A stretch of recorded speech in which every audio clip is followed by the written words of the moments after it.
Mr. Speaker, as we've illustrated tonight, with so many members coming in from all over the country to express our concerns about all of these crises, and we genuinely could go for hours upon hours, but the hour is getting late tonight, and our special order hour is running out.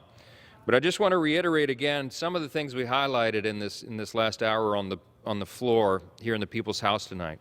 We addressed this economic crisis. It's just staggering. A $30 trillion federal debt is a number that previous generations of Americans couldn't even have imagined. We talked about the crime crisis and the utter lack of responsibility that Democrats in charge have shown and that the White House has shown to address this issue. The border crisis and now the fentanyl crisis that is directly related to that has become the #1 killer of Americans age 18 to 45 in this country. And the energy crisis. And because I come from an energy state, the state of Louisiana, I just want to conclude with a couple of remarks to just put a fine point on that latter issue before we close this evening.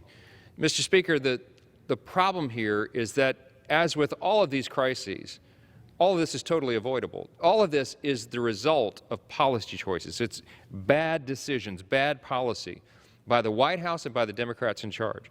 Mr. Speaker, on the energy crisis, President Biden's anti-energy agenda has caused the price of a gallon of gas to skyrocket to $3.42 nationally. And last week, oil prices hit $90 a barrel. $90 is a 7-year high. In just the last month, oil prices have surged 37%. That's in 1 month, and it's been on a steady and rapid increase. Given this agenda and the rapid rise in prices, it is not surprising that, according to a recent Gallup poll, American satisfaction with our energy policy is the lowest in 2 decades. That's because Americans have paid at the pump more now than they paid since the Obama-Biden administration. U.S. households will also pay between $700 and $1,700 more for heat this winter, depending on where they live and what type of fuel they use. And more than 1 in 4 Americans report now that they skip basic expenses to pay their energy bill in the past year. And 1 in 5 Americans report they could not pay their full energy bill. This is a crisis. And let me just tell you, to break it down in layman's terms, why this is happening. From the very beginning of the Biden administration, the first couple of weeks, as soon as he took office, he issued that slew of executive orders, a record number of executive orders. And among those early executive orders were his directions on energy policy. He reflexively did exactly the opposite of what the previous administration, what President Trump had done and accomplished. We were energy dominant, not just energy independent. We were energy dominant because of the Trump-era policies. So what's President Biden do? He does exactly the opposite, reflexively almost. Because President Trump moved us to domestic oil and gas production, to increase that, to make us energy dominant, to make us a net exporter, what does President Biden do? The opposite. He shuts down, he puts a moratorium on drilling exploration on federal lands, including offshore, off the coast of states like mine, Louisiana. That was a killer for the national economy. It's a direct contributor to driving the costs up. He also killed the Keystone Pipeline, of course. That was a big source, an artery, as it were, for domestic production and supply in our country. And by doing that, here's the great irony. He ostensibly, the reason for doing all those things was he wanted to help the environment, I guess. I guess he owed it to some interest groups or something, but they claim that that would be better for the environment if we moved away from fossil fuels, as we always hear. But here's the great irony, and I'll close with this. When President Biden shut down domestic production, not only did he drive up the costs of all the fuel that we need to heat our homes and to fill up our gas tanks and all the rest, not only did he increase the pain on American consumers, but here's the irony.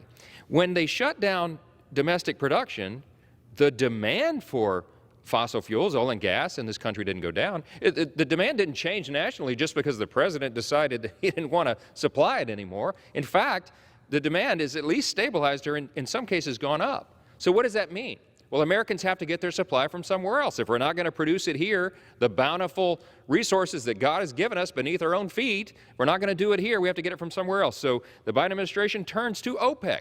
They turn to Russia, Saudi Arabia, begging for more production, begging for our supply to be met from these overseas parties. And you know what the irony is? The greatest irony about all of this. Ostensibly, they wanted to help the environment, but you know what they do when we get more of our oil and gas from Russia and Saudi Arabia? We do exponentially more harm to the environment. I mean, if you believe their metrics, this is a terrible policy solution.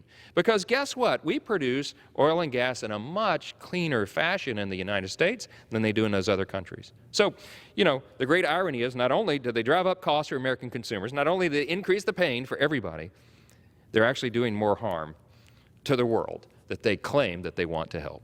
It's truly unbelievable, not to mention that it's destabilized us, put Russia in a better position, and now we see the results of that on a whole different crisis that we didn't even have time to address tonight. Mr. Speaker, I'm out of time. I yield back, but I would just close by saying the American people cannot tolerate this for much longer, and they won't tolerate it for much longer, and we cannot wait for this election cycle that comes up later this year, where we will get an opportunity to be returned to the majority to govern this place again and to bring some sanity back to Washington. With that, I yield back.